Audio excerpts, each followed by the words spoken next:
நான் இப்படி சொல்ல விரும்புகிறேன், தேவனை தொடுகிற ஜெபம் எவரில் வெளிப்படுகிறதோ அவர்களே ஜெப வீரன்.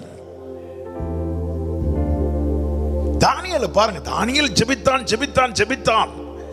ஓகே ஓகே, அப்போ நாம ஜெபிக்கணும் அப்படின்னு சொல்லிட்டு மொட்டையா அதை எடுக்காம, தானியேலுடைய ஜெபம் என்ன, அவனுக்கு தொடுதல் உண்டாகி தெளிவு உண்டாகி, அதாவது அந்த தெளிவுக்கு அப்புறம் தான் வேர்டு.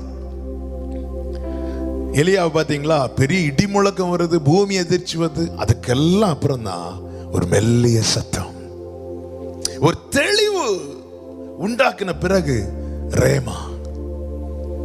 இல்லைன்னா நம்ம அந்த வார்த்தை சரியா, அந்த வார்த்தையை நம்மால சரியா ரிசீவ் பண்ண முடியாது. எத்தனை முறை பேசியிருப்பார், யாருக்கிட்ட அவர் பேசாம இருந்ததே கிடையாது. வார்த்தைகள் மூலமாய், செய்திகள் மூலமாய், தரிசனங்கள் மூலமாய், சொப்பனங்கள் மூலமாய்